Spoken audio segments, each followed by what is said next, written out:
নমস্কার বন্ধুরা, আমি সুতপা চলে এসেছি। দেখো তোমাদের কাছে আজকে কিছু গল্প, কিছু রান্না শেয়ার করব বলে। প্রথমেই বলি, তোমরা প্লিজ চ্যানেলটাকে সাবস্ক্রাইব করে দাও আর ভিডিওটা দেখার পরে একটা লাইক করে দিও। দেখো আজকে রান্না করবে এঁচোড়। এঁচোড় আমি এইভাবে কেটে নিয়ে প্রেশারের মধ্যে দিয়ে লবণ দিয়ে একটা সিটি মারবো, আর তারপরে বাকি রান্না তারপরে প্রেশার থেকে বের করে নিয়ে করব। এবার দেখো এঁচোড়টা আমি সিটি মেরে নিয়েছি। এই যে দেখো সিটি মেরে জল থেকে তুলে দিয়েছি।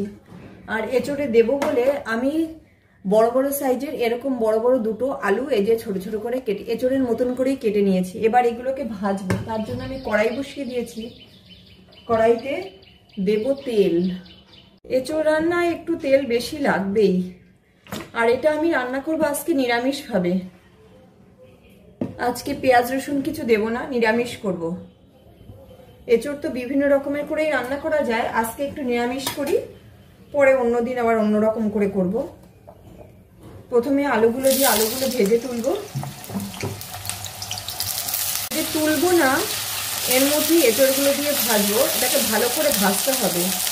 এবার এঁচোড়ে যেহেতু একটু আঠা আঠা থাকে, তাই ভাজা ভালো হওয়ার জন্য আমি আলুগুলো ভেজে নিয়ে তার মধ্যে এঁচোড়গুলো দেবো। এই যে দেখো আলুগুলো আমার হয়ে গেছে। এর মধ্যে এবার এই এঁচোড়গুলো ঢেলে দেবো। আমি কিন্তু লবণ দিইনি, লবণটা করেই দেবো। একটু বাদে দেবো লবণটা।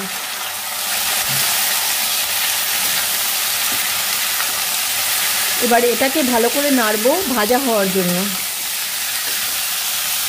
একটু ভাজা ভাজা না হওয়া অবধি লবণ দেব না। এঁচোড়টা আমার সিদ্ধ হওয়া আছে। এই যে দেখো চাপ দিলেই গলে যাচ্ছে, সেই কারণে। আর এগুলো কচি এঁচোড় তো, ভাজা যদি ভালো না হয় একটা কষ থাকবে। একদম ছোটোতে এঁচোড়টা দেখিয়েছিলাম তোমাদের। এর জন্য দরকার আমাদের, যেহেতু নিরামিষ, তা নিরামিষের জন্য দরকার কিছুটা মশলা।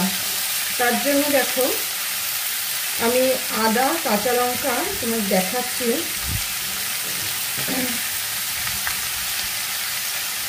আর লঙ্কাটা যার যার পরিমাণ মতন দেবে। আমি এই কটা দিয়েছি, আদা কাঁচা লঙ্কা, আর দেবো একটা টমেটো। এই দেখো এই টমেটো, দুটো টমেটো দিয়ে দেবো, যেহেতু এর মধ্যে পেঁয়াজ রসুন কিছু থাকবে না।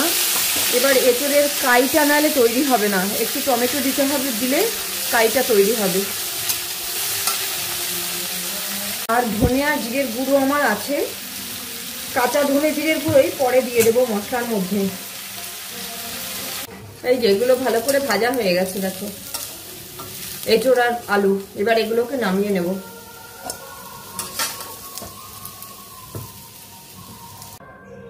ফের কড়াইতে তেল দিয়ে দিলাম। এই তেলে তেজপাতা আর জিরে ফোড়ন দেব। এঁচোড়ে একটু মশলা না হলে না এঁচোড় ভালো হয় না। সবসময় সে নিরামিষ আমিষ যাই করি একটু মশলা দরকার। এবার এইগুলো হয়ে উঠলে এর মধ্যে এই যে বেটে রেখেছি যে একটা মশলাটা, আমি কাঁচা মশলা আদা কাঁচা লঙ্কা আর টমেটো দিয়ে সেটা ঢেলে দেব। এবারে এর মধ্যে লবণ দেবো। আমি কিন্তু ভাজার মধ্যে কোনো লবণ দিইনি, লবণ ছাড়াই ভেজেছি। মশলাটার মধ্যে একটু লবণ দিয়ে দিলাম, আর হলুদ দেব,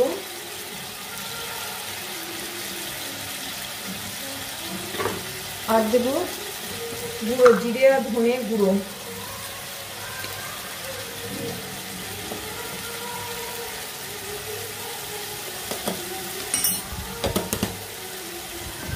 এবার এই মশলাটাকে ভালো করে কষাতে হবে। যতক্ষণ তেল না ছাড়বে ততক্ষণ কষাতে হবে। আর আমি ওই মশলার বাটিটা ধুয়ে একটু জল দিয়ে দিয়েছিলাম, তাই একটু পাতলা হয়ে গেছে। এটাকে এবার কষাতে হবে। তো এই যে মশলাটা হয়ে গেছে দেখো, তেল ছেড়ে দিয়েছে মশলা। এই অবস্থায় এঁচোড়গুলো ওর মধ্যে ঢেলে দেবে। এবার এটাকে ভালো করে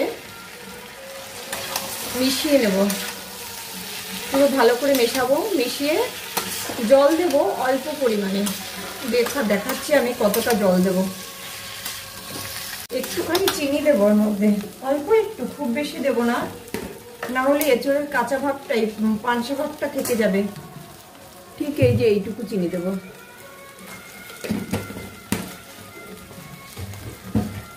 এটাকে ভালোভাবে নাড়বো, নেড়ে নিয়ে জল ঢেলে দেবো। এই যে জল দিচ্ছি।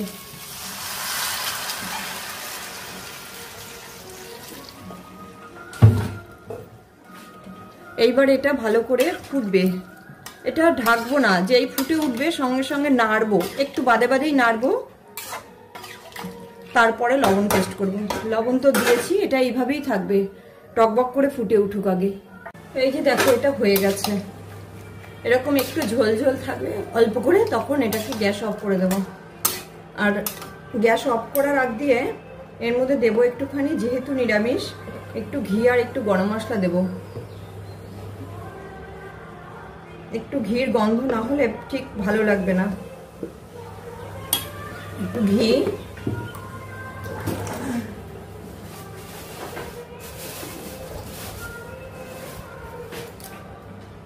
এই আর একটুখানি গরম মশলা দেব। এই যে দেখো, এগুলো দিয়ে ভালো করে নেড়ে চেড়ে গ্যাস অফ করে দেবো। আমি গ্যাস অলরেডি কমিয়ে রেখেছি। আর লবণটা টেস্ট করে দেখে নিতে হবে, আর কিচ্ছু করবো না, এটা হয়ে গেছে।